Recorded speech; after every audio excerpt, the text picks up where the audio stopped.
दुनिया बोल है। This transmission is powered by Dalda.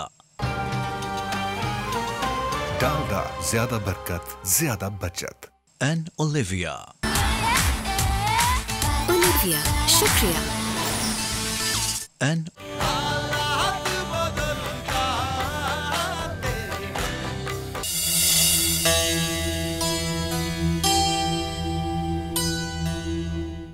बड़े हैं लेकिन आका का मन सब जुदा है।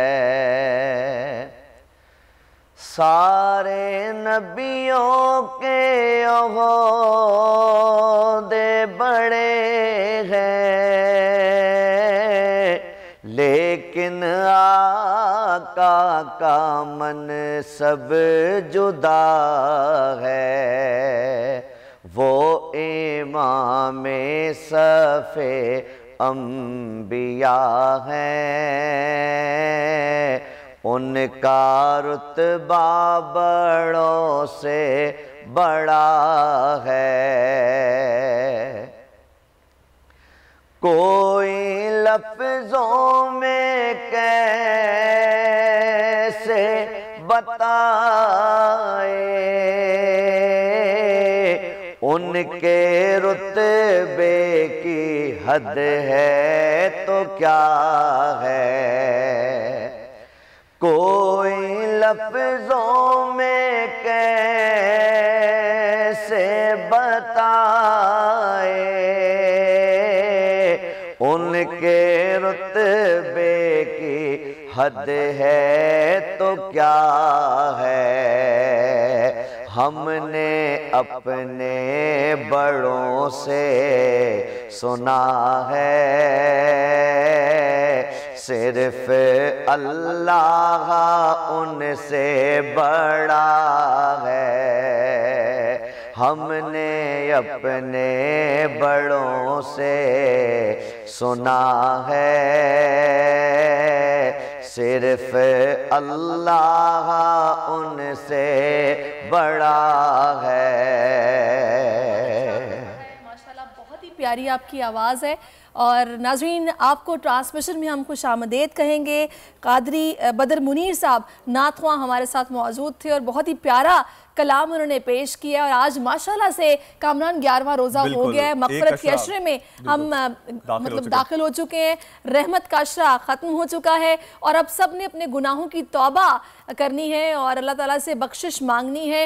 आज की अच्छी बात आप शेयर कीजिए। जी बिल्कुल, आका करीम सल्लल्लाहु अलैहि वसल्लम की हदीस मुबारक है कि रोज़ा रखो सेहतमंद हो जाओगे। और उलमा कराम भी फरमाते हैं कि रोज़ा रूह की ग़िज़ा है, जिस तरह खाना जिस्म की ग़िज़ा है। रोज़ा रखने से दुनिया में बंदे को सेहत और तंदुरुस्ती और वाफिर मिकदार में रिस्क मिलता है, जबकि आखिरत में इसे बड़ा सवाब भी मिलेगा। वैसे तो साइंस भी इस हवाले से बहुत कुछ कहती है, डॉक्टर्स बताते हैं कि रोज़ा रखने के बहुत सारे फवाइद बिल्कुल। और रोज़ा जो है ना, जो तज़किया नफ्स का भी मजहर है। आप इसको ऐसे देखें कि हम भूख प्यास तो खैर बर्दाश्त कर लेते हैं, लेकिन जो आदात हैं उनको तब्दील करने की तरफ हम लोग जो हैं ज़्यादा फोकस नहीं करते हैं, जिसकी तरफ मेरी नज़र में फोकस करना चाहिए कि हमारी जो बाकी की आदत हैं, सिर्फ भूख प्यास को बर्दाश्त करने के साथ साथ जो बाकी के अमाल हैं उनमें भी हमारी बेहतरी आनी चाहिए और उनको भी हमें जो बाकी महीने हैं साल के उनमें भी हमें जारी रखना चाहिए। बिल्कुल। और पता है नाज़रीन, हम डॉक्टर्स को सुनते हैं, डॉक्टर्स बताते हैं कि आप कोशिश करें कि थोड़ा खाएं,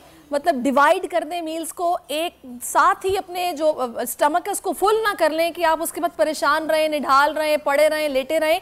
तो रोज़े में ये चीज़ सबसे बेस्ट है कि एक तो आपका शुगर लेवल मेंटेन रहता है, फिर आपके जितने भी मैदे के अमराज हैं उनसे आपको जनाब कुछ रिलीफ मिलता है, बेहतरी आती है। दिल के जो मरीज़ हैं उनके लिए भी बहुत अच्छा है कि वो फास्टिंग करें।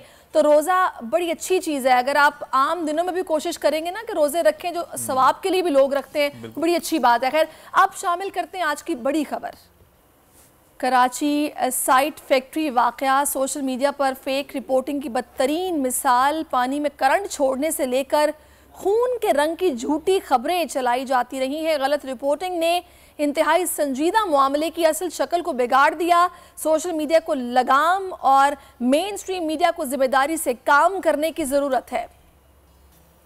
कराची में माहिर अमराज़े जश्न डॉक्टर बीरबल के कत्ल केस में अहम पेशरफ्त हुई है। पुलिस ने वाकये में जख्मी खातून असिस्टेंट को हिरासत में ले लिया है। डॉक्टर बीरबल ने कुछ दिन कबल ही बेटी के साथ PMD मुकम्मल करने का एजाज हासिल किया था और दुनिया बोल है में उनकी कुछ यादें शेयर की थी। मुल्क भर में अशख और नोश के दाम बेलगाम, हुकूमत सरकारी निर्खनामे पर अमल कराने में मुकम्मल तौर पर नाकाम है। आखिर इसकी वजह क्या है, हम पहली रमज़ान से ये जानने की कोशिश कर रहे हैं और आज भी इसी इशू पर कुछ नजरसानी करेंगे। और बॉक्सिंग के मैदान में मोइन खान की धूम है। भारतीय हरीफ को चित कर दिया है। बैंकॉक में सब्ज हिलाली परचम बुलंद करने वाले हीरो आज हमारे मेहमान होंगे। सबसे जो गलत बात है नाजरीन इस सारी सूरत हाल में, जो कि हमने पहले जिक्र किया साइट एरिया वाक़े के हवाले से, सोशल मीडिया का इतना गलत इस्तेमाल हो रहा है कि सिर्फ अपने व्यूज़ के चक्कर में, अपनी रेटिंग्स के चक्कर में जनाब झूठी खबरें, मनगढ़ंत खबरें बनाकर चलाई जा रही हैं। ज़कात की रकम की तकसीम के दौरान भगदड़ मचने से 12 अफराद जान से चले गए थे। मुकदमा दर्ज करके 9 अफराद को गिरफ्तार भी किया गया है। लेकिन इस सारी सूरत हाल में कामरान, जिस तरह से खून के रंग को, लाल रंग को इस्तेमाल किया गया, फिर पानी में करंट छोड़ने की बातें, मतलब इस तरह ये होता है कि हकायक मस्क हो जाते हैं। जो चीज़ संजीदा है उस पर बात हो नहीं पाती है। लोगों में एक बिला वजह खौफ और हिरास और एक बिला वजह की मतलब एक इश्तियाल अंगेजी फैलाने की कोशिश होती है। पहली रमजान से वो यहाँ पे रकम तकसीम करते थे। कुछ खबरें ऐसी भी हैं कि जो भीख मांगने वाले हैं, प्रोफेशनल भीख मांगने वाले हैं, उनकी बाकायदा बसें भर के वहां पर पहुंचाई गई और उसके बाद फिर ये इस तरह की सिचुएशन पे ऐसे में मनगढ़ंत खबरें चलाई गई और पता नहीं किस तरह की रिपोर्टिंग की गई है। सोशल मीडिया पर लोगों में इश्तियाल फैलाया गया। अलबत्ता पुलिस सूरत हाल को कैसे कंट्रोल कर सकती थी या पुलिस ने क्या किया, इस पर बात करने के लिए इस वक्त हमें खुरम गुलजार हमारे नुमाइंदे भी ज्वाइन कर चुके हैं। तो कामरान उनसे जानते हैं कि क्या पुलिस का बताना है। Khurram, over to you.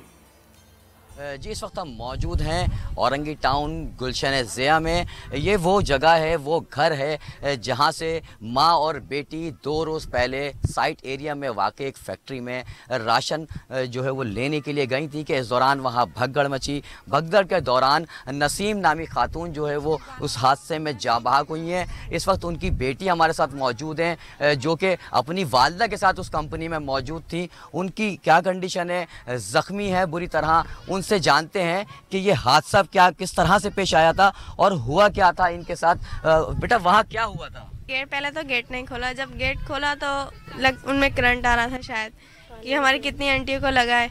और पानी, जितनी औरतें पानी में गिरी सारी सबकी डेथ हो गई और कोई भी जिंदा नहीं है। करंट था, करंट छोड़ा था क्योंकि और कितनी औरतों के पाँव में छाले निकला है। बैटरी वाला पानी था, तेजाब का पानी था, बैटरी का पानी था। बेटा, आपके पैर भी लाल हो रहे हैं और छाले शायद इसमें पड़ गए हैं।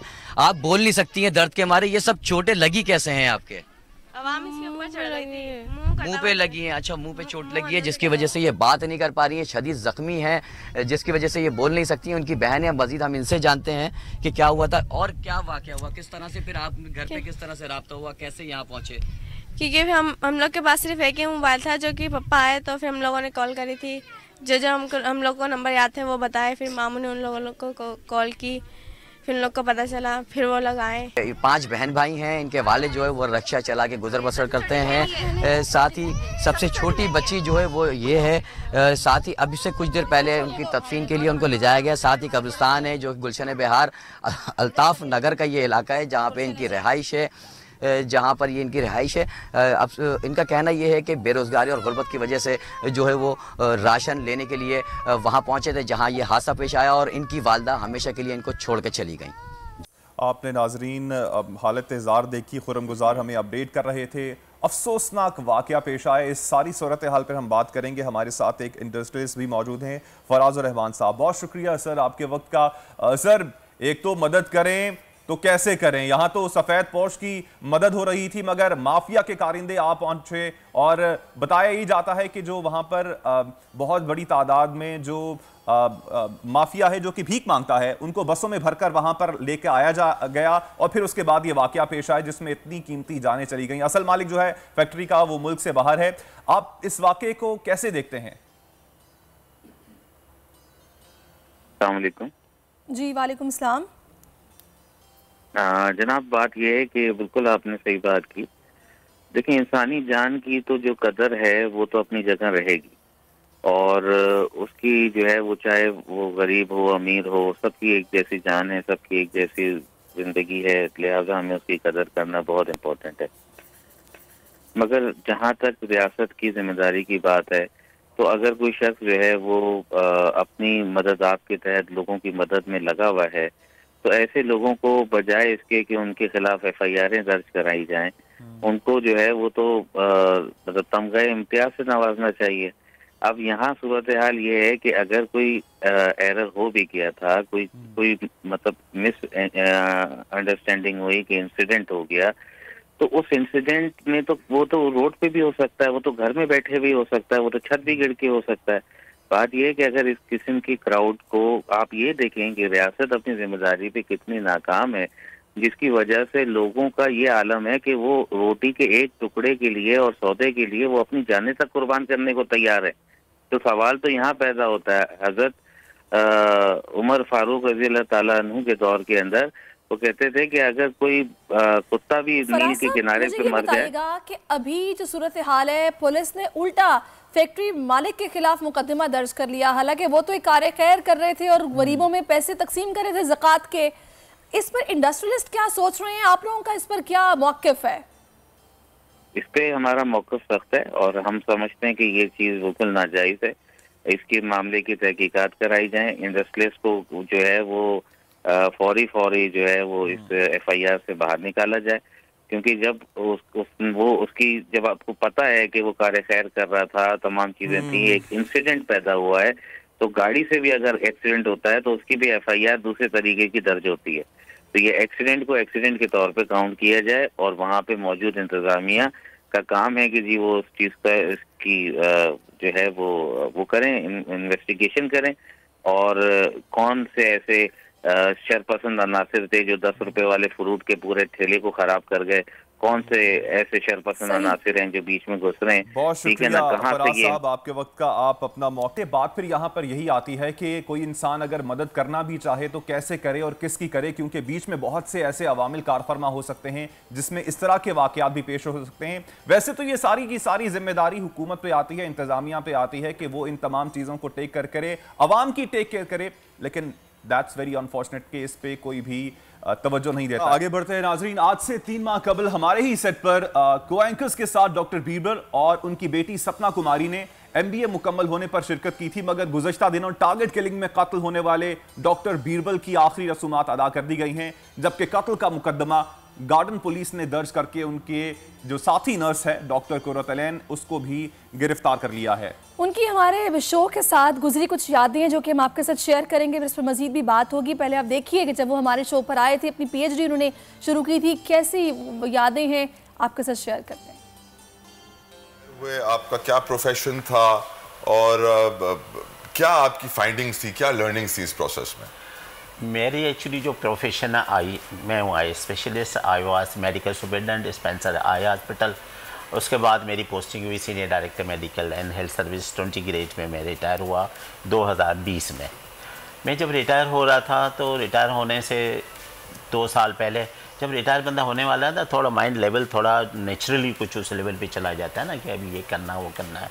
तो मेरी बेटी एडमिशन ले रही थी MBA में जना सिंध मेडिकल यूनिवर्सिटी में, तो मुझे कहा बेटा बाबा मैं एडमिशन ले रही हूँ, आप भी मेरे साथ एडमिशन ले।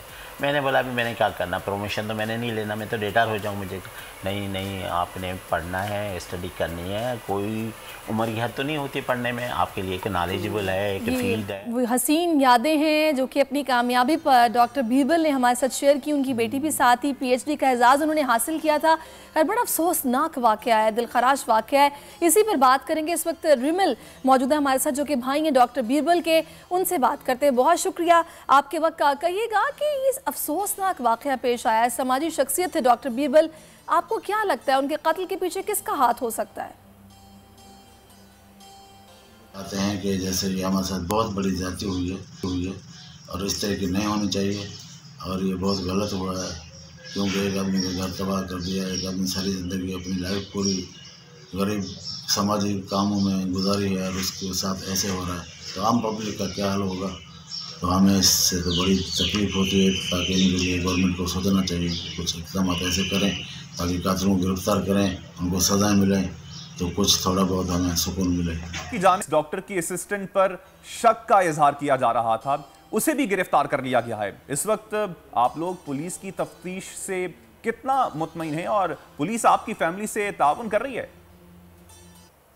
हमारी गार्डन वाले से अलवी साहब से, तो उसके बाद FIR हमने इंतजार करा दी थी। उसके बाद हम वापस घर पे आ गए थे, तकरीबन 3 साढ़े 3 बज गए थे। तो सुबह को हम 1:30 बजे लेके अपने नेटिव प्लेस संजौर डिस्ट्रिक्ट सांगड़ आए थे, तो वहाँ हमने तदफीन करी कल, और अभी हम 1-2-3 दिन अपने रस्में हैं जो वो अदा करेंगे। उसके बाद हम मालूमात करेंगे। हम किसी से कांटेक्ट में नहीं हैं इस वक्त कि क्या हुआ, आगे क्या इम्प्लीमेंटेशन हुई है। डॉक्टर बीबल के लिए बड़ी तादाद में डॉक्टर्स कम्युनिटी भी एहतजाज रिकॉर्ड करवा रही है, तो आप लोगों की फैमिली ने हुकूमत से कोई मुतालबा किया? गवर्नमेंट को पता है कि शहर में क्या हो रहा है, कैसे किलिंग हो रही है। बहुत सारे लोग पे कुछ दिन 1 हफ्ता पहले शायद डॉक्टर खालिद साहब का भी ऐसे हुआ था मर्डर। तो इस तरीके से तो वाकई आपकी बात सही है, ये सिक्योरिटी इदारों को सोचना चाहिए और ऐसा प्लान बनाना चाहिए उनको, ताकि ऐसे लोग कोई वर्क कर सके और उनकी खिदमत कर सके। इस तरीके से तो खिदमत करने वाले लोग ख़त्म हो जाएंगे तो आवाम तो रुल जाएगी बेचारी। और ये गरीब लोग होते हैं, पुअर पेशेंट होते हैं, जिनके पास कोई वसाइल नहीं होते हैं बड़े डॉक्टरों के पास जाने के लिए, बड़े हॉस्पिटल जाने के पास, ये भी एक्सपेंस नहीं कर सकते। तो फ्री ऑफ कास्ट भाई तो हमारे हेल्प करते थे, हर बंदे की करते थे, तो बस उनको भी बर्दाश्त नहीं किया। बस अल्लाह ताला उनसे सब हमारा गवर्नमेंट से ये है कि उनको जो भी कातिल है उनको सामने लाया जाए, उनको अपनी सज़ा दी जाए, ताकि हम मुतमईन हों कि हमारे पीछे भी कोई है। हम कई अपील भी करेंगे हुकूमत से कि इस हवाले से जो तहकीकात हैं वो जल्द अज जल्द मंतकी अंजाम तक पहुँचनी चाहिए। मुझे ब्रेक का भी कहा जा रहा है, हम चाहेंगे कि ब्रेक पर जाने से पहले हम कादरी साहब कुछ कलाम हमारी नज़र हो। नबी का लब पर जो जिक्र है बे मिसाल आया, कमाल आया। नबी का लब पर जो जिक्र है बे मिसाल आया, कमाल आया। जो हिजरे तैबा में याद बन कर ख्याल आया, कमाल आया। तेरी दुआओं ही की बदौलत आज़ाबे रब से बचे हुए हैं। तेरी दुआओं ही की बदौलत आज़ाबे रब से बचे हुए हैं। जो हक में उम्मत के तेरे लब पे, जो हक में उम्मत के तेरे लब पर सवाल आया, कमाल आया। उमर की जुर्रत पे जाऊं कुर्बान है आज काफिर भी जिनसे लरज़ा।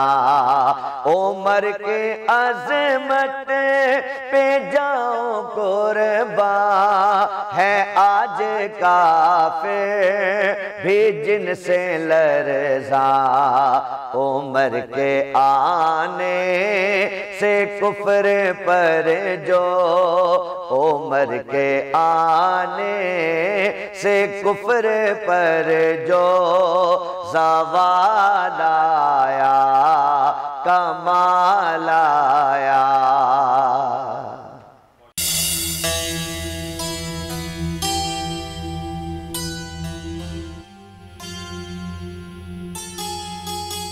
वेलकम बैक नाजरीन, आपको प्रोग्राम में एक बार फिर खुश आमदेद कहेंगे। अब कुछ हीरो पाकिस्तानी के हवाले से बात कर लेते हैं। 2013 में बॉक्सिंग की बतौर प्रोफेशन शुरुआत करने वाले बॉक्सर मोइन खान ने बैंकॉक में पाकिस्तान का नाम बुलंद किया है।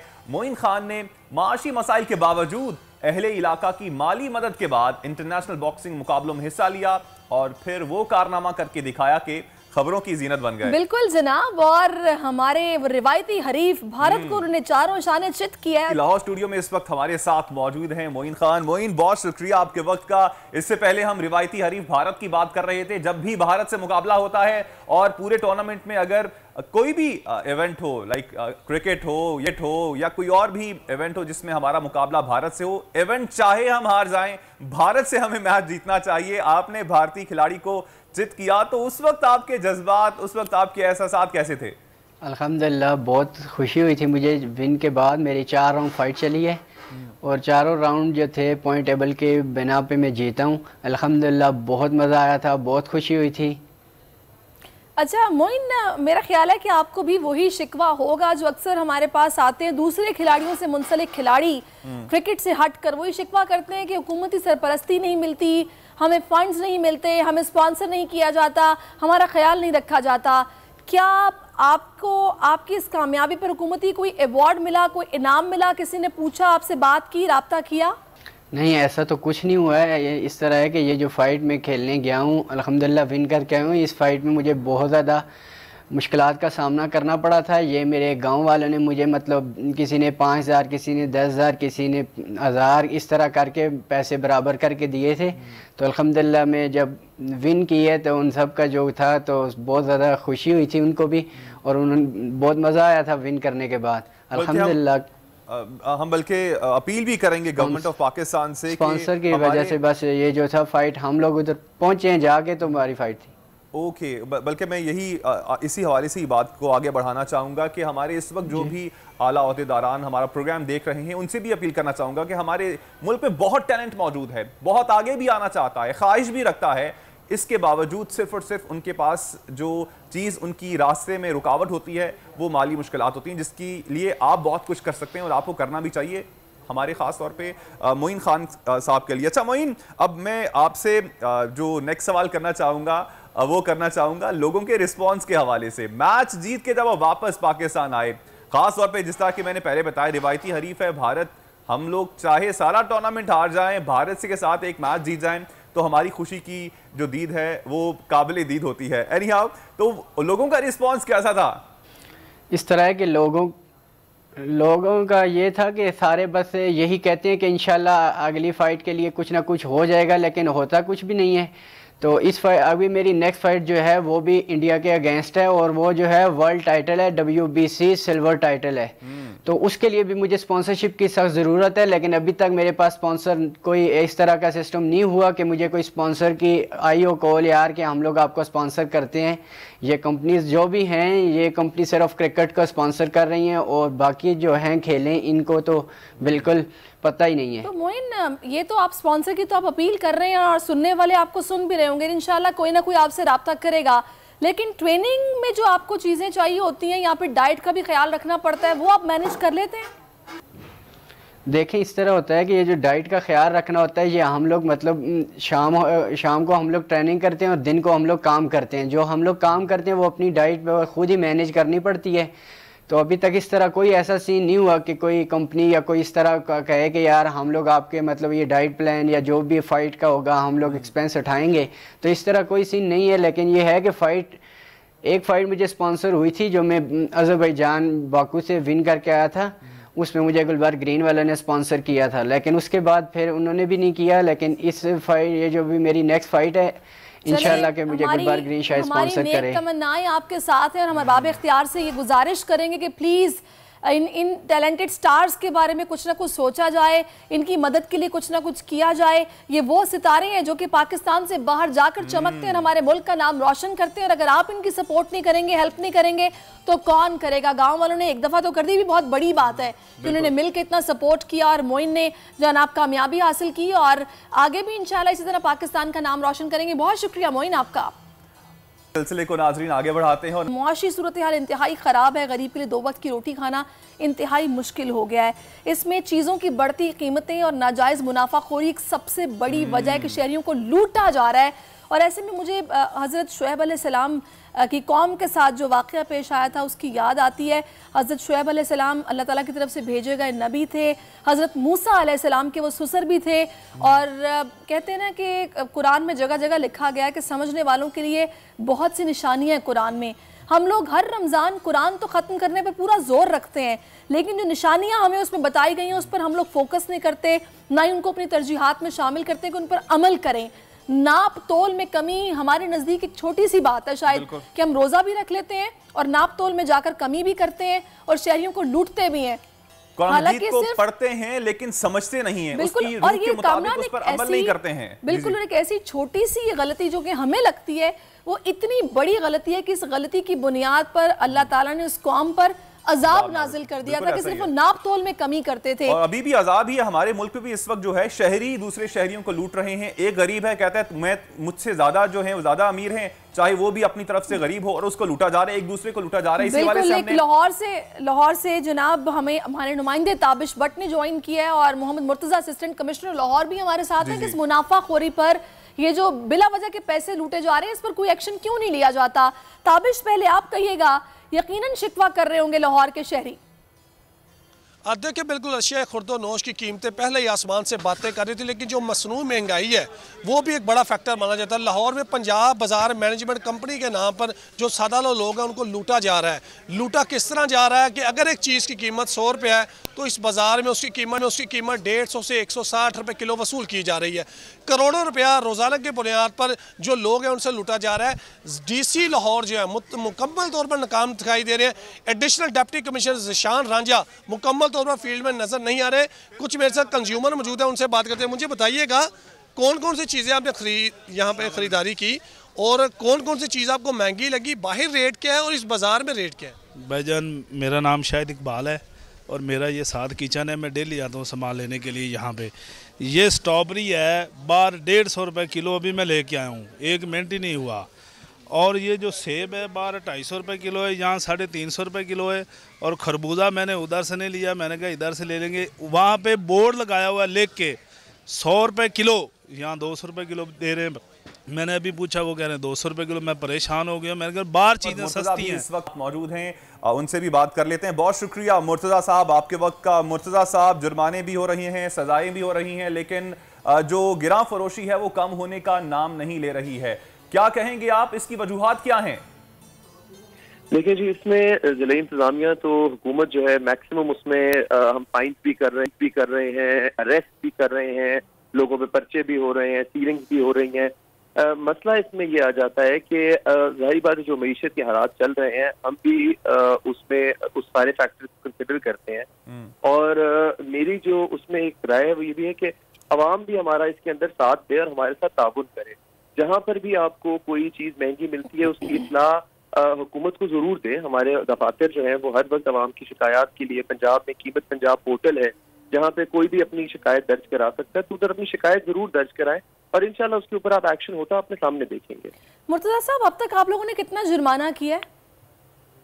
हमारा तकरीबन रोज 3 से 4 लाख रुपए जुर्माना और हो रहा है। और इसने कमिश्नर लाहौर की डिवीजन की डिप्टी कमिश्नर साहब की खास डायरेक्शन किया है कि इसमें अमाउंट ऑफ जुर्माना मैटर नहीं करती। मैटर ये करता है कि हर जगह पर, चाहे वो रेडी है, चाहे वो बड़ा स्टोर है, चाहे वो कोई मॉल है, हर जगह पर हमारे प्राइस कंट्रोल मैजिस्ट्रेट पहुंचे जरूर और जाकर जुर्माना जानने की वजह ये थी कि फ्रीक्वेंसी का अंदाजा हो सके कि लोग किस हद तक इसको नजरअंदाज कर रहे हैं और आप इम्प्लीमेंटेशन के लिए क्या इकदाम उठा रहे हैं। चेक एंड बैलेंस किस तरह रखा हुआ है?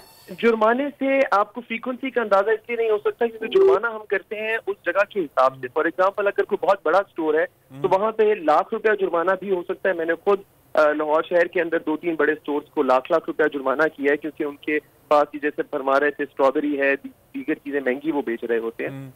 और मगर अगर आप जाएं हमारे जहाँ पे मुतवसत तबका जहाँ खरीदारी करता है, रेडियों पे, बाजारों में जहाँ पे रेट लिस्ट नहीं लगाई जाती, तो वहाँ पर जाहिर बात है जुर्माना, वहाँ पे किसी को 1000 रुपए जुर्माना हो जाता है, उसके 500 रुपए। इन जुर्मानों के बाद क्या परसू भी करते हैं कि एक बार जुर्माना हो गया है तो सेकंड टाइम दोबारा से वैसा ना हो, इसको भी परसू किया जाता है? क्योंकि देखने में ये भी बातें आती हैं कि जुर्माना जब हो जाता है उसके बाद उस जुर्माने को भरने के लिए मजीद चीजें महंगी कर दी जाती हैं। ये मेरे ख्याल से इतना कम है। मैं तो आज जहाँ पे भी हमारे यहाँ लाहौर शहर में अगर आप जाकर देखेंगे तो आपको पूरे पूरे बाजार अब ऐसे नजर आएंगे जहाँ रेट लिस्ट डिस्प्ले है। जैन मंदिर चौक हो गया, आपका वॉल्टन चौक हो गया, आप मुख्तलिफ चौकों में जाके देखेंगे तो आपको रेट लिस्ट डिस्प्लेड नजर आएंगे। अब लोगों की ज्यादा शिकायत रेट लिस्ट से आगे चली गई है। अब लोगों की ये शिकायत है कि रेट लिस्ट लगी होती है फिर भी उसका रेट फॉलो नहीं हो रहा होता। बहुत शुक्रिया आपका मुर्तजा साहब, बड़ी अच्छी बात है। चेक इन बैलेंस भी रखा गया बिल्कुल ऐसा ही और है। देखा जा रहा है कौन क्या कर रहा है। ब्रेक का कहा जा रहा है नाज़रीन, ब्रेक से वापस आएंगे तो प्रोग्राम के सिलसिले को आगे बढ़ाएंगे। आप हमारे साथ रहिएगा।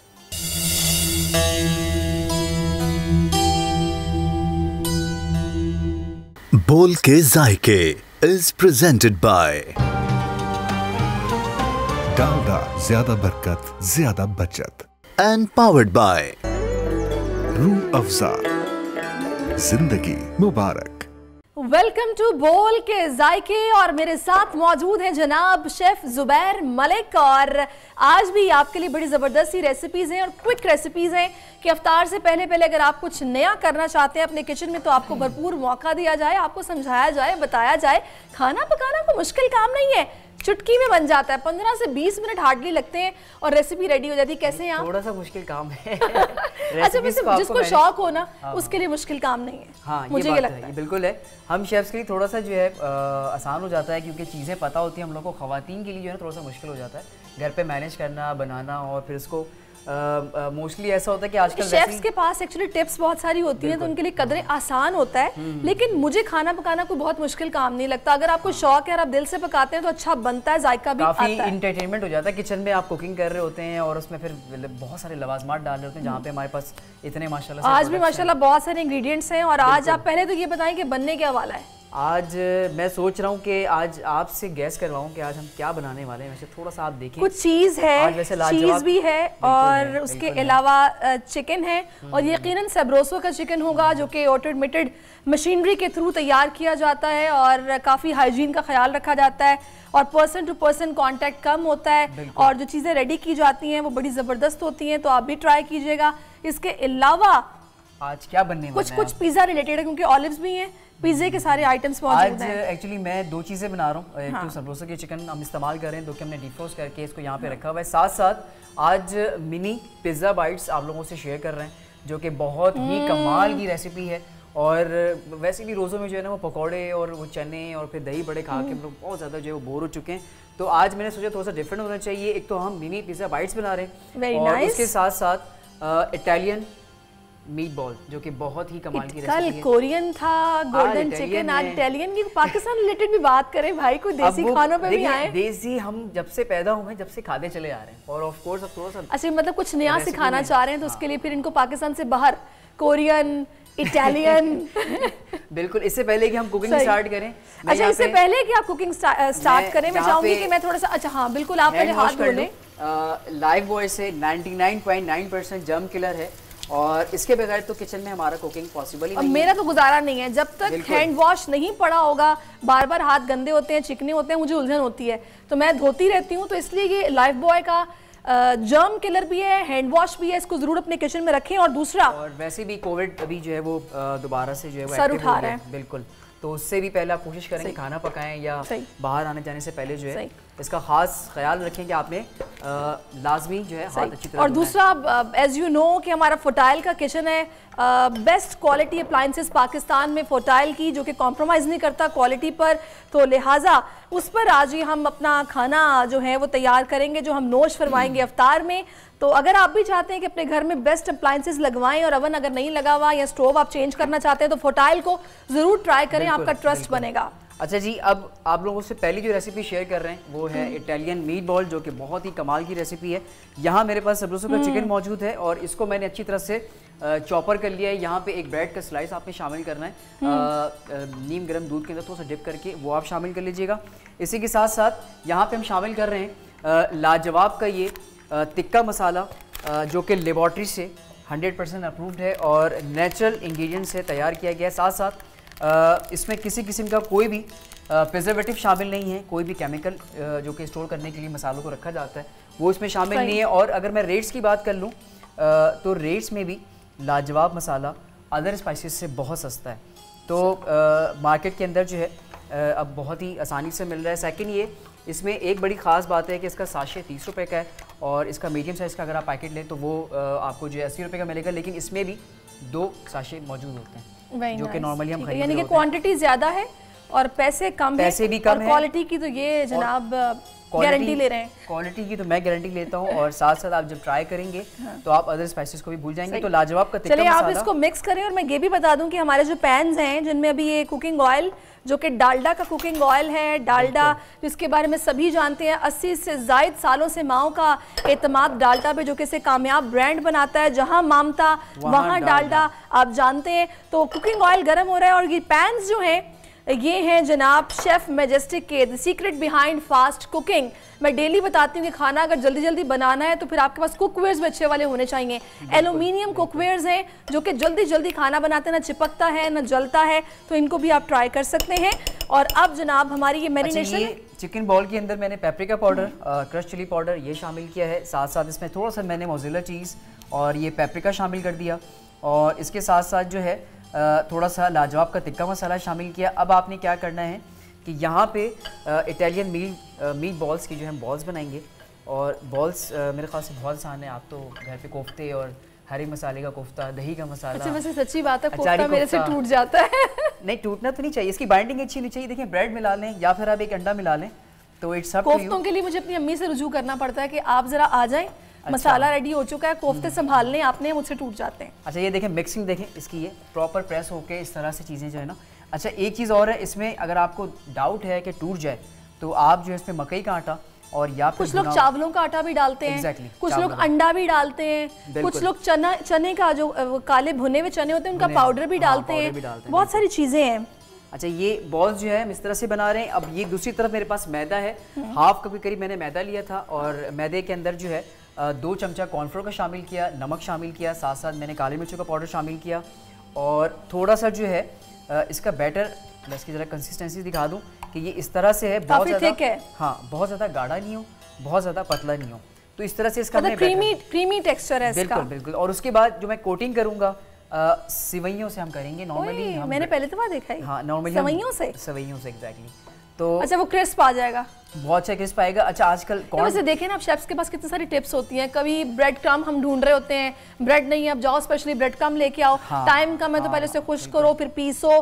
तो ये सवैयाँ तो बहुत आसान है अगर आप इसको क्रिस्प के लिए यूज़ करें। और आप यकीन करें कि एक तो ये सवैयाँ जो कि हम ऊपर कोटिंग कर रहे होते हैं, साथ साथ कॉर्नफ्लेक्स भी बहुत ही कमाल की, जब आप कोई भी कोटेड वाला आइटम बनाएं उसको भी आप अपने मतलब पीस लें उसको। हाँ पीस सकते हैं। अच्छा ये मीट बॉल्स हमारे हो गए तैयार, ठीक है। अब इसको जो है इस तरह से आप कोटिंग करेंगे। हाँ कोटिंग। अच्छा मुझे ये भी बता दें कि आज ये हमारे पिज्जा बाइट्स और दूसरी रेसिपी का इसका नाम क्या था?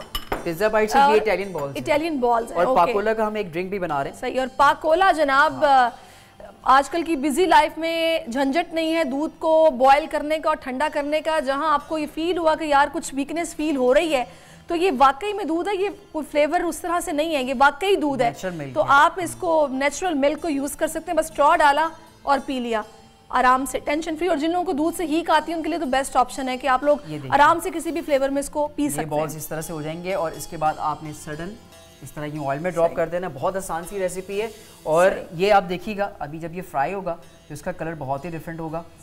थोड़ी सी अगर मुझे सेवैयाँ और मिल जाए हारून तो अच्छी बात होगी, मुझे सेवैयाँ दीजिएगा यहाँ पे थोड़ा सा।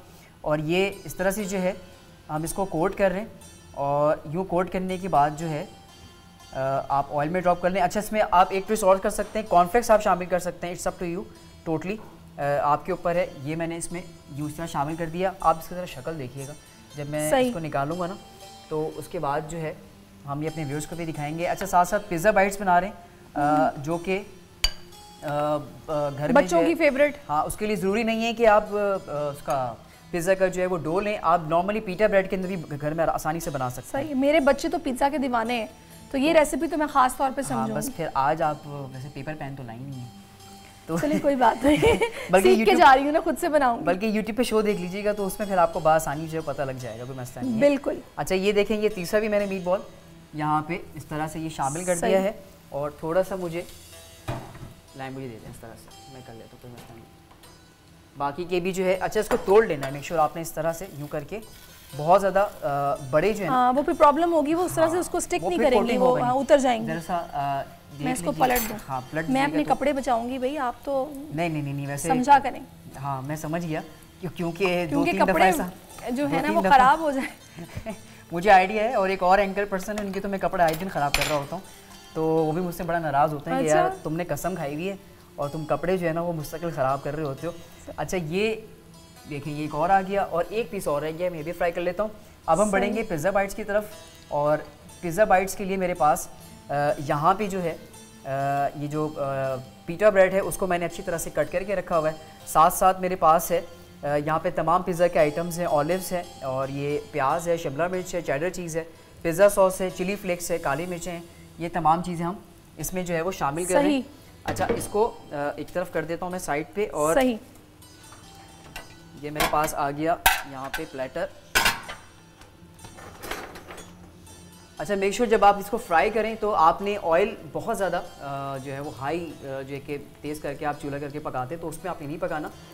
मेक श्योर आपने जो है वो स्टोव जो है बहुत लो टू मीडियम जो है उसमें रख के बनाना है, ताकि कलर अच्छा है और इनसाइड प्रॉपर कुक हो जाए। जब तक ये हो रहा है हम एक काम करते हैं कि यहाँ पे हम तैयारी कर लेते हैं पिज़्ज़ा बाइट्स की। सही। अच्छा यहाँ मेरे पास है चिकन, ये भी सबरूसो का चिकन है, इसको मैंने अच्छी तरह से अच्छा मैं ये भी बता दूं कि इन्होंने डीफ्रॉस्ट किया था। इसके अलावा जो मैरिनेटेड चिकन होता है वो भी सबरूसो का अवेलेबल होता है, वो भी आप यूज़ कर सकते हैं। पता है आजकल रमज़ान में हमारा एक एक लम्हा कीमती होता है कि हम कोशिश करते हैं कि ज़्यादा से ज़्यादा टाइम इबादत में गुजारें, तो ऐसे में सबरूसो ने हमारी मुश्किल को काफ़ी आसान कर दिया कि चिकन अवेलेबल है, मैरिनेटेड है, फ़ौरन से लिया और उसको बस ये पिज़्ज़ा बाइट्स रेडी हो रही है, लगा के तो यूज़ कर रहे हैं। देखें कि चिकन की फ्रेशनेस कितनी ज़बरदस्त है, मतलब धोने के बाद भी ऐसा लग रहा है कि हमने फ्रेश अभी मार्केट से परचेज किया। बिल्कुल। तो इसमें मैं दोबारा से ये लाजवाब का टिक्का मसाला शामिल कर रहा हूँ, तकरीबन 1 से 1.5 चमचा खाने का, और इसी के साथ जो है इसमें हम शामिल करेंगे, ये मेरे पास है कुटी हुई मिर्चें, ठीक है, और ये मेरे पास है काली मिर्चों का पाउडर, ये हम इसमें 1/2 टीस्पून शामिल कर रहे हैं। ये है मेरे पास नमक, ठीक है। अब चूँकि ये मैं फजीता बना रहा हूँ तो मैं थोड़ा सा इसमें जो है ये मैक्सिकन सॉस भी ऐड करूँगा, जिसको हम पिज़्ज़ा सॉस भी कहते हैं। ये मैंने ऐड करके इसको अच्छी तरह से जो है यूँ मैरिनेट करना है। इसको अब हम एक और पैन में फ्राई करेंगे, तब तक हम पिज़्ज़ा की जो है वो स्टफिंग कर लेते हैं। नॉर्मली ऐसा होता है कि जब आप पिज़्ज़ा बनाते हैं घर के अंदर तो उसमें पिज़्ज़े के ऊपर जो है वो पिज़्ज़ा सॉस और फिर उसके बाद जो बाकी के लवाजमात हैं, मतलब ये जो भी आपने किया है ना, ये अगर हम मैरिनेटेड ले लेंगे तो उसमें बच जाएंगे इन बच जाएंगे बिल्कुल। अभी थोड़ा टाइम कंज्यूमिंग है, वो करना पड़ेगा। ये वाला भी हम पॉट ऑन कर लेते हैं, ठीक है, और इसमें मैं शामिल करूँगा यहाँ मेरे पास है ये डालडा कुकिंग ऑयल, जो कि 1 से 2 खाने के चमचा मैं ये इसमें इस्तेमाल कर रहा हूँ, ठीक है। थोड़ा सा ये प्री हीट होगा तो इसमें हम चिकन शामिल कर देंगे। ना बदले ज़माना ना बदला डालडा, जब खाने की बात होती है तो डालडा कुकिंग ऑयल ना हो तो मज़ा ही नहीं आता। One of the best option. बिल्कुल बिल्कुल। अच्छा अब हम करेंगे इसकी स्टफिंग। पिज़्ज़ा की ओवन जो है हमारा ऑलरेडी प्री हीट हुआ है 180 डिग्री सेंटीग्रेड पे, और मेक श्योर जब आप कुकिंग करें बेकिंग करें तो उसमें आपने जो है वो पहले से 20 मिनट या 25 मिनट जो है वो बेक करके रखना है। तो ये मेरे पास पीटा ब्रेड है, इसको मैंने शेप दे के रख लिया है, ठीक है, इस तरह से। और अब इसके हम करेंगे, मेरे ख्याल से ये भी हो गया डन। अच्छा फिर इसको निकाल लेते हैं। इसको निकाल के यहाँ रख दें ताकि हमारी जो कैमरा मैन इसको बिठा लें। इसको हम एक कड़क सर्व कर लेते हैं। ये लीजिए, ये अब आपका हुआ। अच्छा जी, ये है पीटा ब्रेड, नॉर्मली जो मार्केट में मिल जाता है, उसके अंदर हम ये पिज़्ज़ा सॉस शामिल कर रहे हैं इस तरह से।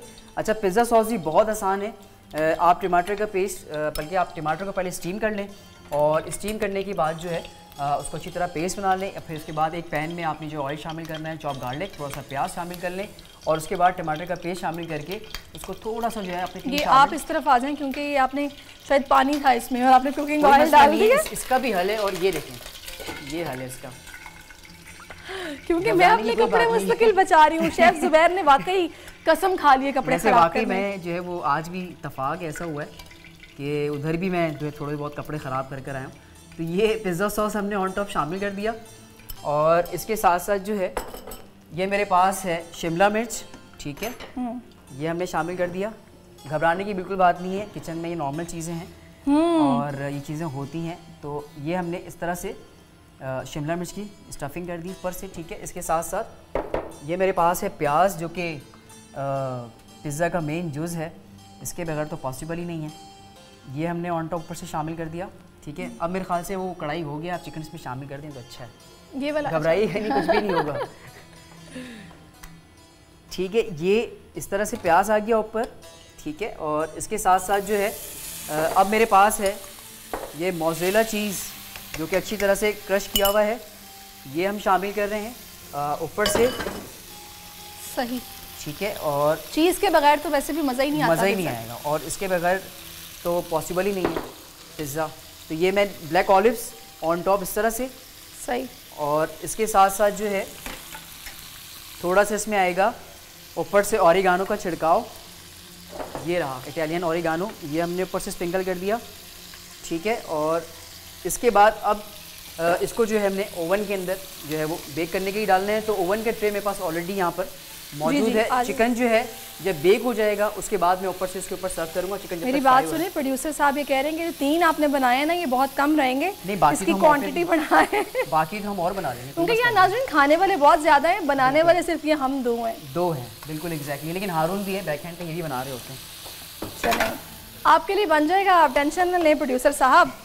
अच्छा, ये मैं थोड़ा सा पहले दिखा दूँ कैमरे पे कि ये देखें इस तरह से आपको ओवन में ये बेक करने के लिए। वैसे शक्ल से बहुत अच्छा लग रहा है। ठीक है, और ओवन ऑलरेडी से प्री हीट हुआ हुआ है हमारा। ठीक है, तो इसको 2 मिनट के लिए हम यहाँ पे रख देंगे। अच्छा, वैसे मैंने सुना है कि पिज्जा को बहुत ऊपर नहीं आपको लगाना चाहिए, नीचे रखना चाहिए, वरना जल जाता है। मैंने इसलिए मीडियम में रखा, बिल्कुल सेंटर में। मुझे वैसे ऊपर लग रहा था। ऊपर लग रहा है तो कोई मसला ही नहीं, पीटा ब्रेड है।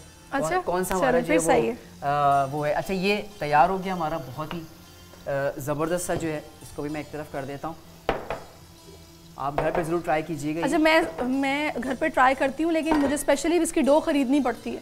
अच्छा, पिज़्ज़ा के लिए। हाँ। तो वो पीटा bread one of the best option. आप पीटा ब्रेड ले लें और उससे आसानी से जो है बना सकते हैं, कोई मसला ही नहीं है। इसके साथ साथ आप पिज़्ज़ा का डो भी घर पे बना के फ्रीज कर सकते हैं 15 से 20 दिन। देखिए, हमें बनाने का तो शौक है, लेकिन इतनी गहराई में नहीं हम जाते क्योंकि टाइम की कमी होती है। अब एक काम ये कर लेते हैं हम, हमारे पास एक शेक भी है पाकोला मिल्क से। बिल्कुल, वो बना लीजिए। बिल्कुल, वो भी बना लेते हैं। तो उसके लिए मेरे पास यहाँ पे जो है ये कैश्यू नट्स है, वो इस्तेमाल कर रहे हैं। और साथ साथ जो है पिस्ताशियो मेरे पास 100 ग्राम, ये मैं शामिल कर रहा हूँ। और ये है मेरे पास शुगर। अगर आप डाइट कॉन्शियस हैं तो आप अपने हिसाब से जो है, मेरा ख्याल है कि आज आप बगैर शुगर के बनाएं ताकि मुझे इफ्तार में प्रॉब्लम ना हो, मैं कम मीठा पीती हूं। चले फिर आज टोटली आपके ऊपर है। अच्छा, ये है पाकोला मिल्क, स्ट्रॉबेरी फ्लेवर में यूज कर रहा हूं। अच्छा, मैं चाह रही हूँ कि पहले आप शेफ जुबैर पिज़्ज़ा बाइट्स की रेसिपी कार्ड से बता दीजिए कि इसमें क्या क्या आपने डाला, क्योंकि रेसिपी कार्ड शो हो रहा है तो पता हो उसमें क्या क्या है। पिज़्ज़ा बाइट्स के लिए सबसे पहले जो है यहाँ पे हमने चिकन की मैरिनेशन की, जिसमें मैंने लाल मिर्चों का पाउडर, कुटी लाल मिर्च, नमक और थोड़ा सा काले मिर्चों का पाउडर शामिल किया। साथ साथ लाजवाब का चिकन टिक्का मसाला वो शामिल किया। इन तमाम मसालों को मैरिनेट करने के बाद ये देखें आप पॉट के अंदर कितना शानदार कलर आ गया। उसके बाद हमने पीटा ब्रेड पे जो है अच्छी तरह से स्टफिंग की है। और स्टफिंग किया कि हमने पिज़्ज़ा सॉस की है। उसके ऊपर हमने क्रश हुआ हुआ शिमला मिर्च शामिल किया, प्याज शामिल किया और थोड़े से ऑलिव शामिल किए। और इसके साथ साथ जो है चीज़ और फिर ऑफ कोर्स। अच्छा, पोटैटोज यूज़ किया आपने? नहीं, पोटैटोज मैंने यूज़ नहीं किया, ऊपर से थोड़े से गार्निशिंग के लिए इसको यूज़ करेंगे, इसलिए मैंने। अच्छा, वैसे मेरी भी एक रिक्वेस्ट है, मैं भी फरमाइश करती हूँ, चीज़ घर में बनाई जा सकती है? बिल्कुल बनाई जा सकती है, वो आपने बतानी है, वो आपने किस दिन बताना है कैसे दूध फटने के बाद, उसके बाद फिर इसको स्टोर करना और थोड़ा सा लेंदी प्रोसेस है। बिल्कुल बनेगा, बन सकता है। आज हम शेक की तरफ। जी जी बिल्कुल आ जाए। अच्छा, ये पाकोला का जो है मैं प्रोटीन शेक बना रहा हूँ। तो ये मेरे पास कैश्यू नट्स है, स्ट्रॉबेरी फ्लेवर हम पाकोला मिल्क यूज़ कर रहे हैं, ठीक है। उसी के साथ साथ ये मेरे पास है चिया सीड्स, और उर्दू में आप बताएंगे इसको हम क्या कहते हैं? मुझे भी चिया सीड्स ही पता है। तुख्मे बालंगा। नहीं, चिया सीड्स अलग है, तुख्मे बालंगा एक अलग चीज़ है। तो अलग है, बिल्कुल अलग है, लेकिन इसका नाम मुझे नहीं पता, उनके चिया सीड्स तो पता है, लेकिन इसको उर्दू में क्या कहते हैं ये नहीं पता। ये पिस्ताशियो, ये कैश्यू नट्स हो गए। हाँ, ये हम शामिल कर रहे हैं इस तरह से जग पे, ठीक है। और बाकी की भी जो है वो मैं शामिल कर लेता हूँ। अच्छा, इसमें जो है आप अपनी इन्वेंशन कर सकते हैं, आप चाहें तो आप इसमें तमाम फ्रूट्स ऐड कर सकते हैं। और ये जिस तरह की भी आप ओट्स हैं या फिर आप जो है वो बनाना, एप्पल, ये तमाम चीज़ें ऐड कर सकते हैं। तो ये मैंने इसमें सारी चीज़ें शामिल कर दी हैं, ठीक है। ये आ गया। अच्छा, वैसे मैं आपको बताऊँ, मैंने फटाफट देख लिया चिया सीड्स को क्या कहते हैं। क्या कहते हैं? चिया सीड्स को कहते हैं तुख्मे शरबती। तुख्मे शरबती, यस। वैसे दोनों एक जैसे ही हैं। हाँ, मिलते जुलते नाम है, मिलते जुलते नाम है। और शक्लन भी मिलते जुलते हैं, बिल्कुल। तो ये आप देखें कितना ज़बरदस्त पाकोला। ये वो लोग जिनको चिया सीड्स आम नहीं मिल रहे, वो किसी पंसारी की दुकान पर जाके तुख्मे शरबती बोलेंगे तो उनको शायद वो वहाँ से भी मिल जाएंगे। नहीं, वैसे मिल जाता है। और अच्छा? ये फुल ऑफ फाइबर है। नॉर्मली ऐसा होता है कि जब आप वेट लॉस करते हैं तो उसमें बड़ा इसका इस्तेमाल होता है,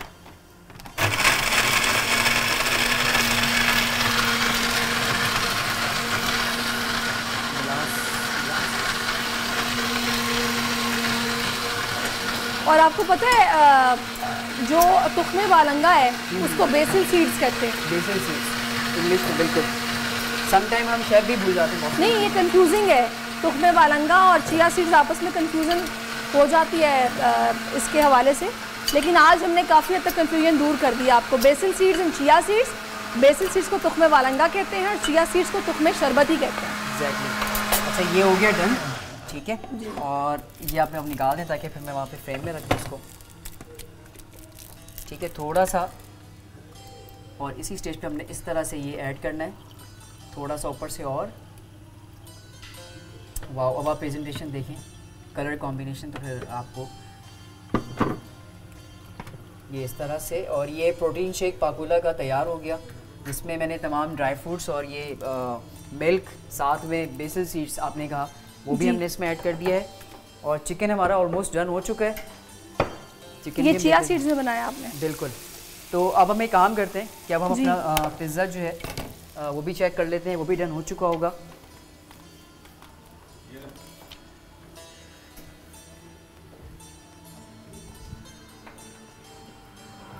डन, बिल्कुल रेडी है, बिल्कुल रेडी है।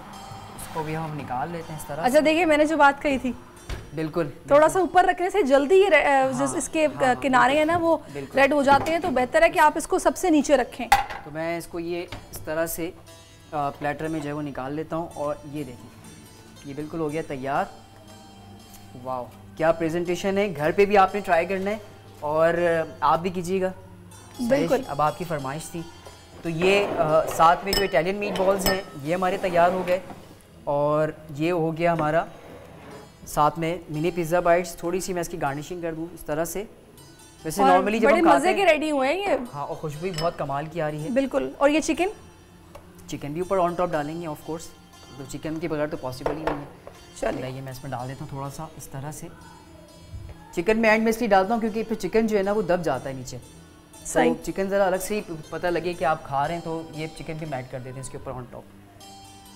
ये देखिए, कमाल का मिनी पिज़्ज़ा बाइट्स और साथ में जो है इटालियन मीट बॉल्स और पाकोला मिल्क से हमने बनाया। ये मज़ेदार अफ्तार तैयार हो गया है, प्रोटीन मिल्क शेक। बिल्कुल। और ये हमारे प्रोड्यूसर साहब के लिए आप अलग से बना दीजिएगा थोड़ी सी और पिज़्ज़ा बाइट्स, वरना बिल्कुल बनाएंगे, झगड़ा हो सकता है। और ये आलू थोड़ा सा इस तरह से, आप देखिए थोड़ा सा यूनिक टच आ गया ना। हम लोग जो है वो नॉर्मली जो है वो पिज़्ज़ा जो है वो एक ही स्टाइल से खा रहे होते हैं। ये देखिए, वेरी नाइस, तैयार हो गया। बिल्कुल। और यकीनन आपके मुंह में पानी आ रहा होगा इसको देखने के बाद। अच्छा, चले एक ब्रेक ले लेते हैं नाज़रीन। ब्रेक के बाद वापस आएंगे, आपने कहीं नहीं जाना, आपने हमारे साथ रहना है। मुझे और शेफ जुबैर को इजाज़त दीजिए, फिर मुलाकात होगी आलिम के बोल में कामरान के साथ, आपके साथ। बोल के जायके इज प्रेजेंटेड बाय डालडा, ज्यादा बरकत, ज्यादा बचत। And powered by Rooh Afza, जिंदगी मुबारक।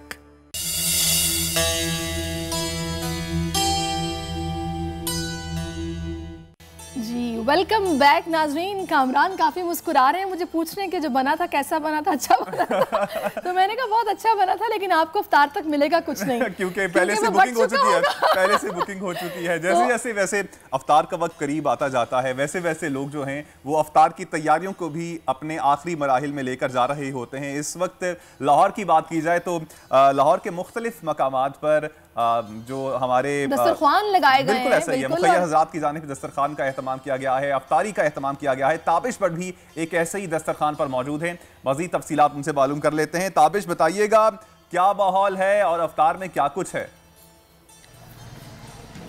देखिए, बिल्कुल लाहौर शहर में मुखैया हज़रात की जानिब से दस्तरखान सजाए जाते हैं। बाबा दस्तरखान के बाद आज हम मौजूद हैं अल मुस्तफ़ा दस्तरखान पर, जो गुज़िश्ता 30 साल से जो आम गरीब नादार अफराद हैं उनको मुफ्त खाना, साफ़ पानी की सहूलत और आँखों का जो इलाज है वो मुफ्त इलाज कर रहे हैं। मैं इस वक्त इस दस्तरखान पर मौजूद हूँ। मेरे कैमरामैन शहबाज अगर आपको दिखा सके तो ये वो तमाम तर तैयारियाँ अफ्तारी में कुछ देर बाद तमाम तर तैयारियाँ मुकम्मल की जा रही हैं। यहाँ पर रोज़ाना की बुनियाद पर खाना दिया जाता है, फ्रूट्स दिए जाते हैं, साथ कोई ड्रिंक्स दी जाती है। मेरे साथ इस वक्त मौजूद हैं MD अल मुस्तफ़ा नुसरत जवेद, उनसे बात करें। मैडम, बहुत शुक्रिया आपके वक्त का। मुझे बताइएगा और बोल के देखने वाले को बताइएगा कितने सालों से आप ये सर्विसेज दे रही हैं और रोज़ाना कितने लोग यहाँ पर इससे मुस्तफ़ीद हो रहे हैं? हमारे यहाँ पे रोज़ाना तकरीबन 500 के करीब अफराद इफ्तारी करते हैं और यहाँ पर अल मुस्तफ़ा दस्तरखान है। आम दिनों में भी तकरीबन 700 अफराद यहाँ पर लंच और डिनर करते हैं। तो हम उनको खाना जो है हर रोज़ एक नया हमारा खाना बनता है, नई डिश होती है जो उनको फराहम की जाती है। आज यहाँ पर जब रमज़ानुल मुबारक में हम इनको इफ्तारी देते हैं, कभी मटन पुलाव है, कभी वेजिटेबल राइस है, चना पुलाव है और आज के दिन दाल चावल हैं। इसमें कोई ना कोई एक फ्रूट, खजूर और शरबत जो है हम इनकी खिदमत में पेश करते हैं। बिल्कुल मेरे साथ मौजूद थी एमडी नुसरत जावेद, कैमरामैन शिबाद अगर को कैमरा पैन करके ये वो तमाम एरिया है जहाँ पर ये जो नादार गरीब या जो तालिब इल्म है जो अफोर्ड नहीं कर सकते, ये लोग यहाँ पर बैठ कर अफ्तारी करते हैं। रोज़ाना के यहाँ पर 500 से 600 अफराद जो है यहाँ पर अफ्तारी करते हैं और ये बड़ा एक अच्छा जेस्चर है। जितने भी मुखैर हज़रात हैं लाहौर शहर से जिनका ताल्लुक है, ये ओवरऑल जो पाकिस्तान है वहाँ से जो ताल्लुक रखने वाले लोग हैं, उनको ये चाहिए कि बढ़ चढ़ कर इसमें हिस्सा लें। और जो आम नादार लोग हैं, क्योंकि महंगाई इस कदर बढ़ चुकी है कि आम आदमी जो अब 2 वक्त का खाना तक नहीं खा सकता। और ये बड़ी अच्छी बात है कि सहरी अफ्तारी का जो है यहाँ पर एहतमाम लाहौर में किया जाता है और एक बाबा ट्रस्ट वाले हैं वो सहरी भी करवाते हैं, अफ्तारी भी करवाते हैं। और मुस्तफ़ा जो 30 ईयर से जो है ये आम लोगों को, नादार लोगों को ये सर्विसेज प्रोवाइड कर रहा है। अल्लाह ताला उनके रिस्क में बरकत डाले और वो इसी तरह नादार लोगों का ख्याल रखते रहे। ताबिश, बहुत शुक्रिया आपका। नाज़रीन आगे बढ़ते हैं। अब जैसा कि आप जानते ही हैं कि रहमत का अशरा अपने इख्तिताम को पहुंचा है, मग़फ़िरत के अशरे का आगाज़ हो चुका है और इसी जो मुबारक महीना है इस पर बात करने के लिए इस वक्त हमारे साथ मौजूद हैं मारूफ मजहबी स्कॉलर हैं मुफ्ती अबू मोहम्मद साहब। बहुत शुक्रिया मुफ्ती साहब आपके वक्त का। सबसे पहला सवाल जो कि मैंने प्रोग्राम के आगाज़ में उसका हवाला भी अपने दिया था, मैं चाहूँगी कि उस पर थोड़ी सी बात कीजिए। प्रोड्यूसर साहब ने वैसे तो एक टॉपिक भी डिसाइड किया हुआ है, लेकिन मैं चाहूँगी थोड़ी सी आप पहले इस पर रहनुमाई फरमाइएगा, क्योंकि आजकल जो हालात हैं, दस्तरखान लग रहे हैं, गरीबों का, नादार लोगों का ख्याल तो रखा जा रहा है, लेकिन बाज़ारों में हम डेली बेसिस पे इशू को हाईलाइट कर रहे हैं, कहीं रेट लिस्टें नहीं हैं, जिसका जो दिल चाहता है, जिस रेट में दिल चाहता है अवाम को लूट रहा है। ये रमज़ान के महीने में ये रवैया, नाप तोल में कमी, ज़ख़ीरा अंदोज़ी, लूट मार, और अब तो माशाल्लाह से मग़फ़िरत का अशरा शुरू हो गया कि इस पर गुनाहों की तौबा करनी चाहिए। कुछ आंखें खोलें आप उन लोगों की। अल्हम्दुलिल्लाहि रब्बिल आलमीन वस्सलातु वस्सलामु अला मन ला नबिय्य बाद अम्मा बाद। बिस्मिल्लाहिर रहमानिर रहीम। देखें, गुजारिश ये है, आपने जो सवाल किया है अगर इस पर सच कहा जाए तो बहुत तलख़ जवाब इसका ये है कि रमज़ान का जो ताल्लुक़ है वो जिस्म से नहीं है। आज जितनी भी मेहनत हो रही है ये जिस्म पर हो रही है। रमज़ान का जो ताल्लुक़ है ये रूह से है, और रूह पर अगर मेहनत हो जाए तो रूह इतनी तार तार ना हो, इतनी ज़ख्मी ना हो। आज हमारी अरवाह इतनी तार तार हो चुकी हैं, इतनी ज़ख्मी हो चुकी हैं कि हम रोज़ा तो रखते हैं, लेकिन रोज़ा रखने के बावजूद भी वो रब्बुल आलमीन जो हमारे अंदर जो सिफ़त देखना चाहते हैं, रहम की, प्यार की, माफ़ी की, दरगुज़र की, इंसानियत की, हमदर्दी की, वो इस किस्म की कोई चीज़ हमें दूर दूर तक भी दिखाई नहीं देती। तो रोज़े का बुनियादी तौर पर जो मकसद है वही फ़ौत हो जाता है। अब अगर आप मुझसे ये पूछें कि रोज़े का मकसद क्या है, रोज़े का बुनियादी मकसद, तो रोज़े का बुनियादी मकसद न तो खाना पीना है, न बंदे को प्यासा रखना मकसद है, न भूखा रखना मकसद है। रोज़े का बुनियादी जो हुसूल का मकसद है वो तकवा है। अगर तकवा नहीं होगा तो ये कोई भी चीज़ जो आपको नज़र आ रहा है यही होगा। और तकवा के हुसूल का तरीका क्या है? जी बिल्कुल, बहुत खूबसूरत सवाल है। तकवा के हुसूल का तरीक़ाकार ये है, तकवा के वैसे अगर लंबी चौड़ी बातें करें तो बहुत ज़्यादा बात डिफिनेशन में चली जाएगी, लेकिन मैं हज़रत सैयदना नवासे रसूल हज़रत हुसैन इब्न अली रज़ी अल्लाह तआला अन्हु के फरमान से सिर्फ इतना अर्ज़ करना चाहता हूँ। उनसे किसी ने पूछा, हज़रत तकवा किसे कहते हैं? फरमाया, तन्हाई में अल्लाह से डरने को तकवा कहते हैं। कोई शख्स अगर तन्हाई में अल्लाह से डरता है तो समझ जाइए कि वो मुत्तकी है। और अगर कोई शख्स तन्हाई में अल्लाह से नहीं डरता, वो इंसाफ नहीं कर पाता, वो अपना गिरबान नहीं पकड़ पाता, वो अपने आप से सवाल नहीं कर पाता, उससे अगर अपने आप का गिरबान पकड़ने पे जवाब नहीं आते तो समझ लीजिए कि उसमें कोई तकवा नहीं है। और इसी को अगर थोड़ा सा हज़रत हसन बिन अली की तरफ ले जाएं, उनसे किसी ने पूछा कि आपके नज़दीक मुत्तकी कौन है? आज देखें, हम दुनिया में हर बंदे को दूसरे में ऐब नज़र आते हैं, अपने में खूबियाँ नज़र आती हैं। तो हज़रत हसन बिन अली ने फरमाया कि मेरे नज़दीक मुत्तकी इंसान वो है कि जिसे अपने अंदर खूबी कोई नज़र ना आए और दूसरे में ऐब नज़र कोई ना आए। अच्छा, एक ज़ाती सवाल है आपसे, क्योंकि अभी आपने बोला कि रमज़ान का मतलब ही फौत हो जाता है। ये जो भी अफ़ाल हमारे हैं जिन पर हम रोशनी डाल रहे हैं, मैंने आपसे अभी यही कहा कि अब मग़फ़िरत का अशरे का आगाज़ हो चुका है। हम बहुत सारी गलतियाँ, कोताहियाँ ऐसी करते हैं जिन पर हम तौबा करने का सोचते हैं, तौबा कर भी लेते हैं, लेकिन फिर से हमसे वो गलती सरजर्द हो जाती है। अपने नफ्स को कंट्रोल आप कैसे रखते हैं? मशवरा क्या देंगे मुसलमानों को कि कैसे वो अपने नफ्स को कंट्रोल में रखें? देखिए, इस्लाम में इज्तिमाई इबादत बहुत कम है। 5 नमाजें हैं, ठीक हो गया, जुमे की नमाज है, ये जनाजे के मौके पे आपको इस्लाम जमा करता है। इस्लाम में इसके अलावा जितनी इबादतें हैं वो तन्हाई की हैं। आप अकेले बैठें, इसका बेहतरीन तरीक़ाकार ये है कि इंसान अपनी गलती अकेले बैठें करना पड़ता है, अकेले बैठें। मैं तो बल्कि नाज़रीन से ये कहूँगा, अगर थोड़ा सा मशवरा आप मान लें तो थोड़ी देर के लिए इस रमज़ान में, चूँकि ये रहमत, ये बख्शिश, ये अल्लाह जल्ल शानू ने अपने बंदे को माफ़ करने के बहाने रखे हुए कि किसी तरीके से मेरा बंदा किसी एक नाम पे आए सही। या अय्युहल इंसान मा गर्रक बिरब्बिकल करीम, अल्लाह कहते हैं तू जहाँ तक भी पहुँच गया, जो मर्जी हद क्रॉस कर चुका है, बॉर्डर क्रॉस कर चुका है, तू वापस पलट गया, तेरा रब बड़ा करीम है।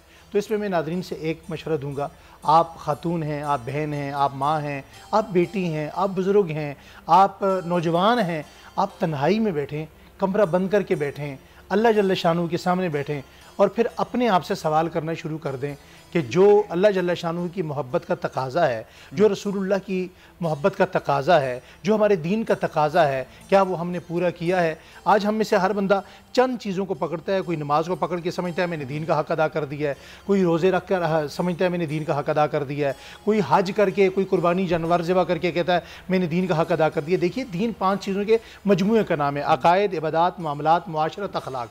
ये 5 चीज़ें जमा होंगी तो दीन बनेगा। एक उंगली निकल जाए तो आपका हाथ नहीं बनता, दीन कैसे बनेगा? तो आप अकेले में बैठिए, तन्हाई में बैठिए, अपना गिरबान पकड़िए, दूसरों के बजाय अपने आप से सवाल कीजिए कि आप अपनी ज़ात के साथ कितना मुखलिस हैं। हम जाना तो जन्नत चाहते हैं, ये अफ्तारी, ये सहरी, ये रोज़ा, ये तरावी, ये इबादत, ये तिलावत, ये जिक्र, अज़कार, जाना हम जन्नत चाहते हैं, लेकिन उस जन्नत में जाने के लिए आप अपनी ज़ात से कितने मुखलिस हैं? इसी बात तो आपको सारे जवाब मिल जाएंगे। मैं आगे भी बढ़ाऊंगा, और वो कहते भी हैं कि रोज़ा जो है वो तज़किया नफ्स का मज़हर है। नबी करीम सल्लल्लाहु अलैहि वसल्लम का इस हवाले से फरमान भी है कि जो शख्स झूठ और फरेबकारी को तर्क नहीं करता तो अल्लाह ताला को उसके भूखा प्यासा रहने की ज़रूरत नहीं है।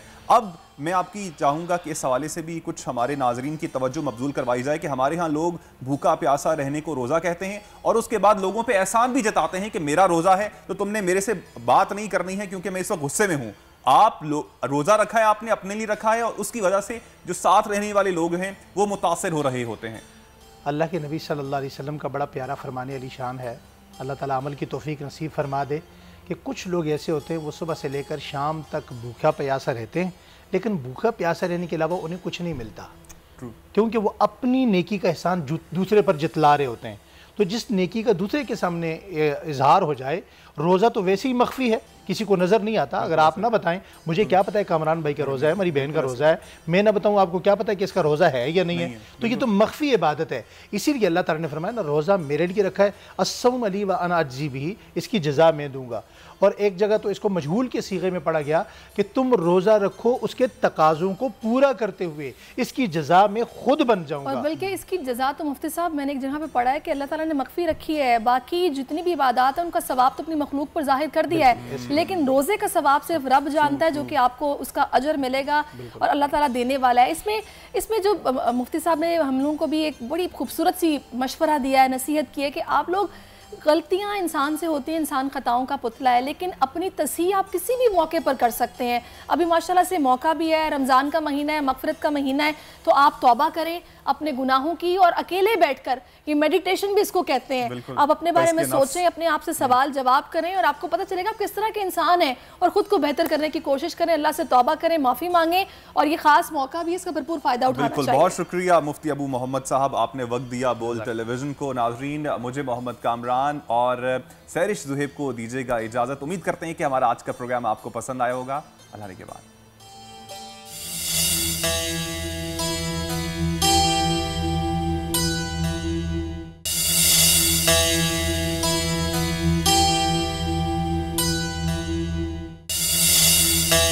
तो नजर आ रहा है सामने लिखा हुआ है जुल्म मिटने के लिए 2 चीजों से मिटेगा भाई। एक, अदल की कुर्सी पे जो लोग बैठते हैं ना, वो अदल के हिसाब से फैसले करने लगे, दूसरा कौम निकल खड़ी उस जुल्म के खिलाफ, तो जुल्म खत्म हो जाएगा। या इन दोनों में से कोई एक चीज हो जाए या दोनों हो जाए। अगर 420 का मुकदमा था, उस वक्त अदलिया में जो लोग बैठे हुए केस देख रहे थे, वो पूछते ना यार चीट हुआ कौन है,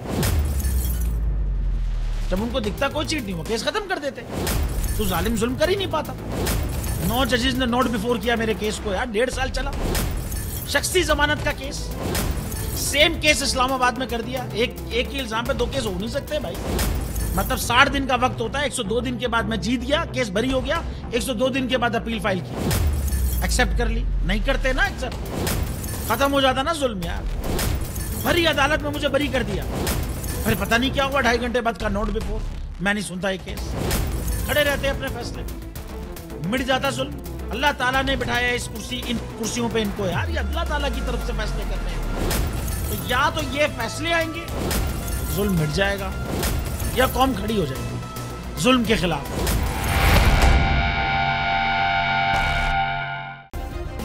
सब्सक्राइब करें और बेल दबाएं ताकि कोई खबर रह न जाए।